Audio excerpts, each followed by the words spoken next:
बिस्मिल्लाहिर्रहमानिर्रहीम। मेरी नौकरी पागलखाने अस्पताल में सफाई पे लग गई। आज मेरा पहला दिन था। अचानक एक डॉक्टर मेरे पास आया और मुझे बोला, खामोशी से बर्फ वाला पानी लेकर आओ। मैं जब लाई तो वो बोला, सबसे खूबसूरत लड़की को लाओ और उस पानी में बिठा देना। मैंने ऐसा ही किया, मगर उस वक्त मेरी रूह कांप गई जब उस लड़की को बर्फ वाले पानी से बाहर निकाला, क्योंकि उस बर्फ में तो डॉक्टरों का। मैं नौकरी की तलाश में मारी मारी फिर रही थी, मगर मुझे कहीं से भी उम्मीद नहीं मिल रही थी। एक दिन मैं थक हार कर सड़क के किनारे बैठ गई। आंखों से आंसू रवा थे कि अब क्या करूंगी। मेरे पास तो और कोई चारा भी नहीं था। मैं किसी के सामने हाथ भी फैलाना नहीं चाहती थी। इसी फिक्र में बैठी हुई थी जब मेरी नज़र सामने दीवार पर लगी एक पोस्टर पर पड़ी थी। उस पर लिखा हुआ था कि पागलखाने की सफाई के लिए मुलाजमा की ज़रूरत है। ये खबर पढ़कर तो मुझे ऐसा लगा जैसे मुझ में नई रूह आ गई हो। मैंने जल्दी से पता नोट किया और अक्षय में बैठकर वहां पहुंच गई। मेरी तवक्को के ऐन मुताबिक वहां पर पहले से ही कई औरतें मौजूद थीं जो जॉब के मुतालिक मालूमात हासिल करने आई हुई थी। मैंने दिल ही दिल में ढेरों मन्नतें मान ली थी। मैं बोली, मेरे परवरदिगार, तू तो जानता है ना कि मुझे इस मुलाजमत की कितनी ज़रूरत है। मुझ पर रहम कर और मेरे लिए इस मुलाजमत के रास्ते खोल दे।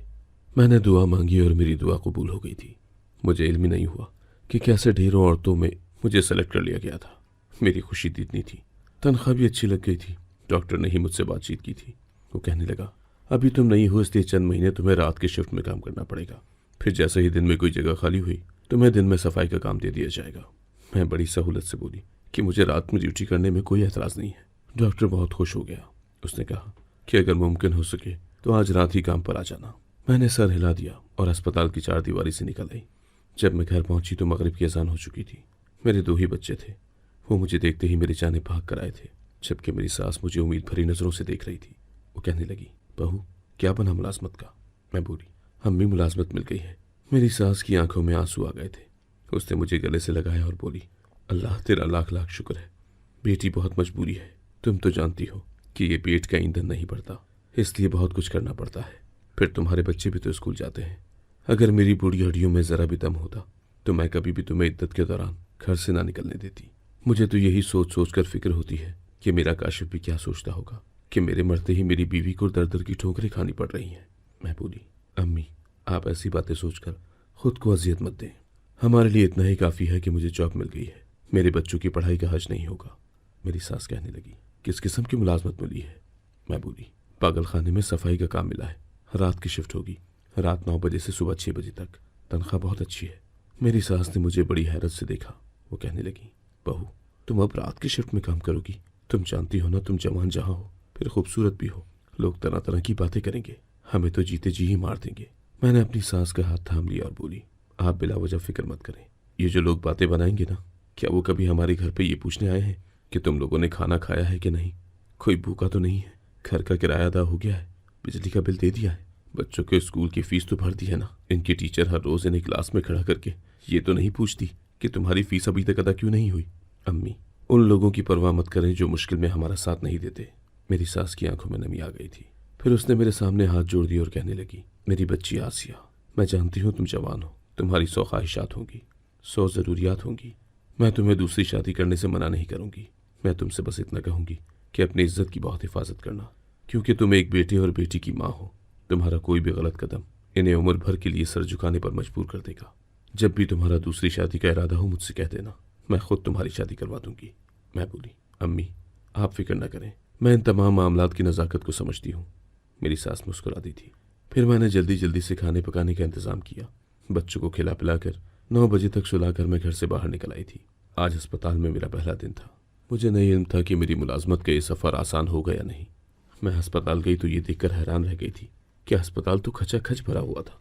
बहुत से मरीज यहाँ वहाँ आ रहे थे और कुछ ऐसे भी थे जो ज़रा ख़तरनाक किस्म के थे, इसलिए उन्हें एक कमरे में बंद किया हुआ था। मुझे सफाई के शोबे की हेड ने मेरा काम समझा दिया था। मैं अपने काम में मगन हो चुकी थी। फिर जैसे जैसे रात होती जा रही थी अस्पताल में रश कम होने लगा था। मरीज सोने लगे थे। रात के तकरीबन 2 बजे होंगे जब डॉक्टर जहन के कमरे से घंटी की आवाज़ सुनाई थी। मैंने इधर उधर देखा, मगर उस वक्त वहाँ कोई और मौजूद नहीं था, इसलिए मजबूरन मुझे ही जाना पड़ा। मैं दरवाजे पर दस्तक देकर उनके कमरे में दाखिल हुई तो वो कहने लगा, तुम आज नई मुलाजमा आई हो? मैंने डरते डरते इस बात में सर हिला दिया। उसने कुर्सी की जानिब इशारा किया और मुझे बैठने को कहा। मैं बैठ गई। हालांकि मैं बैठना नहीं चाहती थी। मैं यहाँ सिर्फ काम करने आई थी, डॉक्टर्स के साथ गपशप लगाने के लिए तो नहीं आई थी ना। मगर चूंकि आज ही मेरी ड्यूटी शुरू हुई थी, इसलिए मैं इनकार नहीं कर सकी थी कि कहीं मुझे मुलाजमत से ही ना निकाल दिया जाए। डॉक्टर जैन कहने लगा, क्या नाम है तुम्हारा? मैं बोली, आसिया। उसने सर हिला दिया और फिर बोला, आसिया, तुम शक्ल से समझदार लगती हो, मेरी बात गौर से सुनो। हर इदारे के कुछ कवायद व ज़वाबित होते हैं जो कि वहाँ पर काम करने वालों पर आयद होते हैं। तुम इस अस्पताल में आई हो तो तुम पर फ़र्ज़ है कि इस इदारे के साथ मुखलिस रहो और जो कुछ देखो उसे अपने तक महदूद रखो।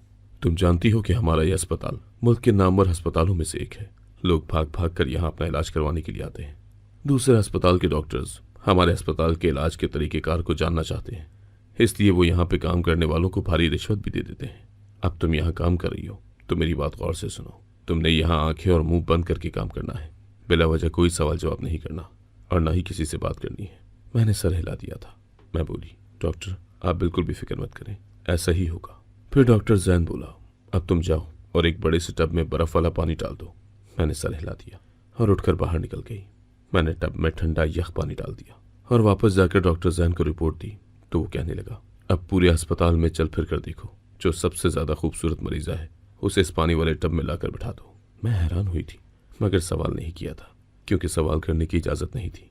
मुझे जो डॉक्टर्स ने कहा था मैंने वैसा ही करना था, इसलिए मैं बाहर आई और मुख्तलिफ कमरों में जाकर लड़कियों को देखती रही थी। फिर एक कमरे में मुझे एक बहुत ही हसीन सी मरीज़ा लड़की नजर आई थी। उसके मुंह से राल टपक रही थी जबकि वो छत की जानिब घूर कर बिला वजह ही हंसती चली जा रही थी। मैंने उसे कंधे से पकड़ कर हिलाया था। मैं बोली, मेरे साथ बाहर चलो। वो दीवानी लड़की जो अभी थोड़ी देर पहले ही बड़ी खुश नजर आ रही थी और हंस रही थी, मेरी बात सुनकर इंतहाई खौफजदा हो गई। वो कहने लगी, नहीं नहीं, मैंने बाहर नहीं जाना, मैं सोने लगी हूँ। मैं बिल्कुल भी आवाज़ नहीं करूँगी, शोर नहीं करूँगी, बस सो जाऊँगी। मैं बोली, बस थोड़ी सी देर की तो बात है, फिर तुम अपने कमरे में वापस आ जाना। वो लड़की बोली, क्या तुम मुझे बर्फ़ वाले पानी में बिठाने के लिए लेकर जा रही हो? मैंने वहाँ नहीं बैठना, वो अच्छी जगह नहीं है। मैं अब बड़ी परेशान हो गई कि उसको कैसे समझाऊँ। मुझे ज़बरदस्ती करना पड़ी थी। मैं उसको खींचती हुई बाहर ले गई। डॉक्टर जैन ने कहा कि उस लड़की को बर्फ़ वाले पानी में बिठा दो। मैंने उनके हुक्म की तामील की थी। वो लड़की बहुत ज़्यादा चीखने लगी थी। वो मुसलसल चिल्ला रही थी, रो रही थी, मदद के लिए गिड़गिड़ा रही थी। मगर जैसे ही वो बर्फ़ वाले पानी में बैठी वो पुरसुकून हो गई। डॉक्टर जैन मेरी तरफ देखकर मुस्कुराया और बोला, ये हमारा तरीका इलाज है, अब तुम जाओ सफाई करो। मैं वहाँ से चली गई। इस बात की खुशी थी कि चलो मरीज़ा को आराम तो आया, मगर उसके लिए दिल भी नाराज़ था कि उस जवां जहां सी लड़की को क्या हो गया था। न जाने वो पागल क्यों हो गई थी। मैं अभी यही बातें सोच रही थी कि एक और सफाई वाली वहां आ गई। वो कहने लगी, क्या नाम है तुम्हारा? तुम नई लगती हो। मैंने इस बात में सर हिला दिया और बोली, मेरा नाम आसिया है और आज पहले दिन काम पर आई हूँ। वो कहने लगी, अच्छा, मेरा नाम शबाना है। मैं पिछले 3 बरस से यहाँ काम कर रही हूँ। यह अस्पताल बहुत अजीब है। यहाँ एक एक कदम फूंक फूंक कर रखना। तुम्हें तो ज़्यादा मोहतात होना चाहिए क्योंकि तुम बहुत खूबसूरत भी हो। मैं शबाना की बातें सुनकर दहल सी गई थी। मैं तो वैसे ही जब बेवा हुई थी तब से मैंने महसूस किया था कि लोगों की नज़रें मेरे लिए बदल सी गई हैं। इस वजह से मैं बहुत ज़्यादा खौफजदा सी रहती थी। मैं बोली, क्यों, ऐसा भी क्या है इस अस्पताल में? शबाना कहने लगी, अगर मैंने तुम्हें कुछ बता दिया तो तुम बहुत ज़्यादा उलझ जाओगी। सच तो यह है कि जब तक तुम सब कुछ अपनी आंखों से ना देख लो तुम्हें कुछ समझ नहीं आएगी और ना ही पता चलेगा कि मैं क्या कह रही हूँ। इसलिए तुम यहाँ काम करते वक्त अपनी आंखें और कान खुले रखना, ये ना हो कि तुम बेखबरी में मारी जाओ। मैं बोली, शबाना तुम मुझे डरा रही हो। उसने नफ़ी में सर हिला दिया और कहने लगी, नहीं नहीं, मेरा ऐसा कोई मकसद नहीं, मैं बस तुम्हें खबरदार कर रही हूँ। दरअसल तुम मुझे बहुत अपनी अपनी सी लगी हो, इसी वजह से अज़राए हमदर्दी तुम्हें ये बातें बता दी। मगर तुम इन बातों का तस्करा किसी और से मत करना, ये ना हो कि मेरी और तुम्हारी दोनों की नौकरी चली जाए। मैंने शबाना से वादा कर लिया था। खैर यूं ही सफाई करते हुए ड्यूटी का वक्त ख़त्म हो गया। आज मैं बहुत ज़्यादा थकी हुई थी क्योंकि काम का पहला दिन था। मैं घर पहुंची तो मेरी सास जाग रही थी। कहने लगी, बहू रात भर नींद नहीं आई, तुम्हारी फिक्र रही। मेरे काशिफ ने तो तुम्हें सर आंखों पर बिठा रखा था, मगर अब मैं क्या करूं, मैं मजबूर हूं। जब तुम्हें काम करते हुए देखती हूं तो दिल खून के आंसू रोता है। मैं बोली, अम्मी आप ये बातें क्यों सोचकर अपनी तबीयत खराब करती हैं? इंसान की किस्मत में जो लिखा होता है वो होकर ही रहता है। आप अल्लाह का शुक्र करें कि मुझे मुलाजमत मिल गई है, वरना हम क्या कर लेते। मेरी सास कहने लगी, हाँ तुम ठीक कह रही हो। अब ऐसा करो कि अपने कमरे में जाकर आराम से सो जाओ, मैं खुद ही बच्चों को तैयार करके स्कूल भेज दूंगी। मैं बोली, अम्मी आप अपनी इबादत करें, मेरे और बच्चों की फिक्र न करें। मैं आप पर कभी भी अपना बोझ नहीं डालूंगी। फिर मैं वजू करने चली गई और नमाज पढ़कर बच्चों को उठाया, उन्हें कुरान पाक पढ़ाया, फिर नाश्ता बनाकर बच्चों को तैयार करके स्कूल भेज दिया था। उसके बाद अपने कमरे में आकर लंबी तान कर सो गई थी। सारी दोपहर में सोती रही थी। फिर बच्चों के आने से पहले उठकर खाना वगैरह बनाया और घर के दीगर मामला देखे थे। फिर रात में बच्चों को सुलाकर दादी के कमरे में डालकर खुद अस्पताल आ गई थी। अस्पताल आकर मैं तमाम वार्ड्स की सफाई करने लगी थी। फिर उस काम से फरागत पाकर फौरन ही उस कमरे में गई जहां मैंने कल बहुत ही खूबसूरत सी लड़की को देखा था। मैं उससे बातें करना चाहती थी। मैं उसके अंदर के हालात जानना चाहती थी। उसकी बातों और रखरखाव से तो मुझे मालूम हो गया था कि वो होश से बिल्कुल बेगाना है, मगर फिर भी मैं उससे बात करना चाहती थी। मैं उसके कमरे में गई तो ये देखकर हैरान रह गई कि आज कमरे में कल वाली लड़की मौजूद नहीं थी, बल्कि आज वहां 40-45 बरस की एक औरत थी जो मुसलसल रो रही थी, किसी का नाम ले लेकर। उससे कह रही थी कि आकर मुझे यहाँ से ले जाओ, मेरा दिल नहीं लगता यहाँ पर। शायद वो औरत अपनी औलाद को पुकार रही थी। मेरा दिल बहुत बोझल हो गया था, इसलिए मैं बाहर आकर बैठ गई। तभी मुझे शबाना नजर आई। वो भी मेरे पास आ गई। फिर कहने लगी, आसिया, आज बड़ी उदास लग रही हो। मैं बोली, फलां कमरे में एक औरत है, वो बहुत रो रही थी। उसकी जानिब देखकर दिल दुख गया। शबाना भी अफसुर्दा हो गई थी। कहने लगी, तुम ठीक कह रही हो, अस्पतालों में दिल को परेशान कर देने वाले वाकयात बिखरे पड़े हैं। अभी तुम नई नहीं हो, ये सब देखोगी तो बहुत घबरा जाओगी। तुम्हें इल्म है क्या, जब मैंने यहाँ पर मुलाजमत शुरू की थी तो डिप्रेशन में चली गई थी। लोगों के गम देखकर दिल इतना दुखता था कि हर वक्त रोती रहती थी। तब मेरे शौहर ने मुझे समझाया था कि तुम्हें तो शुक्र अदा करना चाहिए कि तुम ऐसे इदारे में काम कर रही हो जहाँ पर लोगों को सुकून दिया जाता है। तकलीफ से नढाल मरीज जब यहाँ आते हैं तो डॉक्टर्स उन्हें सुकून के इंजेक्शन लगाकर आराम पहुंचाते हैं। तब से मैंने ये सब सोचना शुरू किया तो मुझे थोड़ा सा सुकून आया है। आज के बाद तुम भी यही चीज़ नोटिस करना कि किस तरह दर्द से बिलखते हुए मरीज को डॉक्टर्स आराम पहुंचाते हैं। मैं मुस्कुरा दी थी और बोली, शबाना, तुम्हारे साथ बात करके दिल हल्का हो गया है। अच्छा मेरी एक बात सुनो, कल उस कमरे में एक जवान लड़की थी। डॉक्टर जैन ने मुझे कहा कि उसको लेकर आओ, बर्फ वाले पानी में बिठा दो। मैंने बिठा दिया तो डॉक्टर कहने लगे कि अब तुम चली जाओ। मैं यहाँ आकर सफाई करने लगी थी। वो लड़की कल रात से मेरे दिल में थी। मैं आज उससे मिलना चाहती थी, मगर मैं वहाँ गई तो वो कमरे में मौजूद नहीं थी, बल्कि उसकी जगह एक दूसरी औरत मौजूद थी। उस लड़की का कुछ पता है कि वो कहाँ गई? शबाना ने जोर से मेरा हाथ दबाया था। वो कहने लगी, पागल, इस तरह की बातें यूं राहदारी में बैठकर नहीं करते, नहीं तो तुम बड़ी मुसीबत में फंस जाओगी। मैं बोली, क्यों शबाना, ऐसी भी क्या बात है? शबाना कहने लगी, यह अस्पताल का राज है मेरी बहन, तुम आज के बाद किसी को भी बर्फ वाले पानी का मत बताना। क्या तुम्हें ये बात डॉक्टर जैन ने नहीं समझाई थी? मैं बोली, हाँ, उसने भी कहा था किसी से बात मत करना। शबाना कहने लगी, तुम डॉक्टर जैन को नहीं जानती, बहुत ही करख्त इंसान है। उसकी बात पत्थर पर लकीर की मानिंद होती है। अगर उसने कुछ कह दिया तो पूरे स्टाफ पर लाजिम हो जाता है उसकी बात मानना, उसकी बात का एहतराम करना। तुम अभी नहीं हो, तुम नहीं जानती डॉक्टर जैन अपनी हुकूमतूली करने वालों के साथ क्या सलूक करता है। मैं बहुत ज्यादा घबरा गई थी, इसलिए मेरी आवाज़ कदरे आहिस्ता हो गई थी। मैं सरगोशी में बोली, तो फिर वो लड़की कहाँ गई? शबाना कहने लगी, इसका इल्म मुझे भी नहीं है। तुम खुफिया तौर से पता करने की कोशिश करो, मगर किसी को कानो कान इस बात का पता नहीं चलना चाहिए। मैंने इस बात में सर हिला दिया था। शबाना कहने लगी, उठो, अब काम कर लें। अगर किसी ने हमें यूं फारिग बैठे देख लिया तो वावीला मचा देंगे। मैं और शबाना उठकर सफाई करने लगी थी। यूं ही मसरूफियत में रात के 2 बज गए। तभी डॉक्टर जैन के कमरे की घंटी बजी थी। मैं वहां चली गई थी। डॉक्टर जैन ने कहा, कल तुमने वाकई एक ऐसी लड़की चुनी थी जिसको इलाज की बहुत ज़रूरत थी। मैं तुम्हारे काम से बहुत मुतासिर हुआ हूँ। अगर तुम यूं ही मेहनत से काम करती रहोगी तो मैं तुम्हारी तनख्वाह बढ़ा दूंगा। मैं अपनी तारीफ सुनकर खुश हो गई। डॉक्टर जैन बोला, अब तुम जाओ और तमाम वार्ड्स में घूम फिर कर सबसे प्यारी लड़की को ढूंढ कर लाओ। मैं आज अपनी जगह से नहीं हिली थी। डॉक्टर जैन ने मुझे सवालिया नजरों से देखा तो मैं बोली, डॉक्टर साहब, सबसे प्यारी लड़की को लेकर आऊं या उसको लेकर आऊं जिसकी हालत इस वक्त सबसे ज्यादा खराब हो? डॉक्टर जैन के माथे पर बल पड़ गए थे। वो दरमियानी उम्र का आदमी था, मगर उसमें बला का रोग था। मैं घबरा गई थी। वो कहने लगा, आज के बाद तुम कभी भी मुझसे सवाल करने की जसारत मत करना। मैं जैसा कहूँ वैसा ही करना, नहीं तो मैं तुम्हें नौकरी से निकालने में एक लम्हा भी नहीं लगाऊंगा। मैं खौफजदा हो गई थी और बोली, माफ़ कीजिएगा, गलती हो गई, आइंदा ऐसा नहीं होगा। मैं इतना कहकर कमरे से निकल गई थी। मुझे इस बात का अंदाजा हो गया था कि शबाना दुरुस्त कह रही थी। अब एक एक वार्ड में जाकर खूबसूरत लड़की को ढूंढ रही थी। तभी मुझे एक 19-20 बरस की बहुत प्यारी सी लड़की नजर आई। वो बहुत ही गहरी नींद सो रही थी। मैं उसके पास गई और उसे झंझोड़ कर उठा डाला था। मैं बोली, उठो और मेरे साथ चलो। वो कहने लगी, कहाँ जाना है? पार्क लेकर जाओगी? मैं मुस्कुरा दी और बोली, हाँ हाँ, पार्क लेकर जाऊंगी। मैं उस लड़की को लेकर डॉक्टर जैन के कमरे में चली गई थी। वो कहने लगा, इसको यहाँ बिठाकर जल्दी से बर्फ वाले पानी का इंतजाम कर दो। मैंने सर हिला दिया और बर्फ वाले ठंडे यख पानी से टब भर दिया। फिर उस लड़की को लाकर उस टब में बिठा दिया तो डॉक्टर जैन ने मुझे जाने का इशारा किया था। मैं आगे बढ़ गई थी और अपनी ड्यूटी पर मामूर हो गई थी। जब मैं काम से फरागत पा चुकी तो शबाना के पास चली गई। मैं बोली, शबाना, बर्फ वाले पानी के साथ किसी का इलाज कैसे मुमकिन है? शबाना कहने लगी, बिस्ट्रिया के दौरे में बर्फ के टुकड़े को गर्दन पर रखने और मलने से आराम मिल जाता है। अगर किसी को जहनी परेशानी या उलझन हो तो भी बर्फ के पानी में कपड़ा भिगोकर गर्दन पर रखने से मरीज को आराम मिल जाता है। हम जहाँ काम करती हैं ये एक पागल खाना है।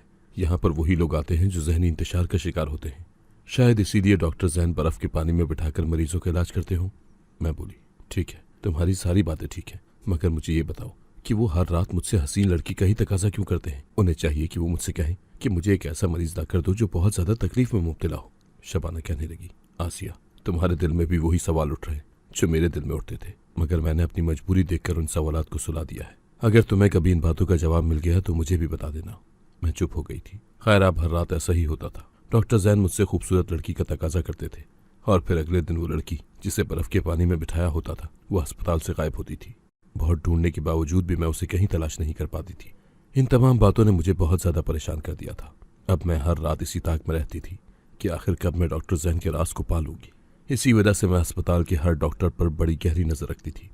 इस पागल खाने में पीसीओ और भी डॉक्टर्स मौजूद थे जो अपने काम से काम रखते थे। वो वार्ड में जा जाकर मरीजों को चेक किया करते थे। अगर कोई मरीज आपे से बाहर हो जाता तो उसको ठीक करने के लिए बहुत जतन भी करते थे, मगर डॉक्टर जैन का तरीका इलाज सबसे मुख्तलिफ था। आज रात भी डॉक्टर जैन ने मुझसे इस बात का तकाजा किया था कि मैं उनके पास एक कम उम्र लड़की को लेकर जाऊं। मैंने बर्फ के पानी से टब भरा और लड़की को लाकर उसमें बिठा दिया। डॉक्टर जैन ने मुझे जाने का इशारा किया तो मैं अपने काम में मशगूल हो गई। सुबह 6 बजे जब मेरी छुट्टी का वक्त हुआ तो मेरा दिल चाहा कि मैं एक बार उस जगह पर जाकर देखूं जहां कल रात में मरीजा लड़की को बिठा कर आई थी। मैं उसी तरफ आ गई। अब वो टब खाली पड़ा था, उसमें कल रात वाला पानी भी मौजूद था और डॉक्टर का।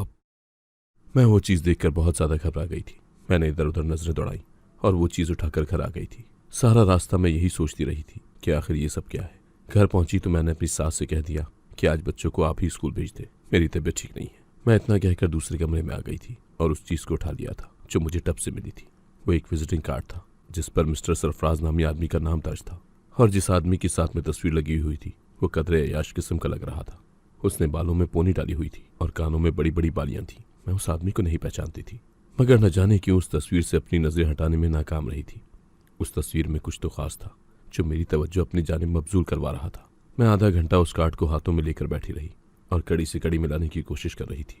तभी उस तस्वीर में मौजूद आंखों ने मुझे हिला कर रख दिया था। वो किसी और की आंखें नहीं थी, वो तो डॉक्टर जैन की आंखें थी। मगर डॉक्टर जैन तो बहुत ही सोबर किस्म का इंसान था। वो इस तरह का बेहुदा फैशन भला क्यों करने लगा? मगर मैं वो तस्वीर देखकर 100% यकीन से कह सकती थी कि वो डॉक्टर जैन ही था। उस कार्ड में 3 नंबर्स भी मौजूद थे। मैंने जल्दी से एक नंबर डायल किया और तब मेरे तमाम खदशात की तस्दीक हो गई थी। डॉक्टर जैन की आवाज़ गूंजी थी। वो कहने लगा, यार तुम फिक्र न करो, तुम्हारा माल आज रात डिलीवर हो जाएगा। ये सब बातें सुनकर मैंने फ़ोन काट दिया था और जल्दी से शबाना को कॉल मिला ली थी। मैंने उसे ये सब बातें बताई तो वो कहने लगी, आज रात दूध का दूध और पानी का पानी हो जाएगा। फिर हम जब ड्यूटी पर पहुंचे तो शबाना ने मुझे एक पेन पकड़ा दिया।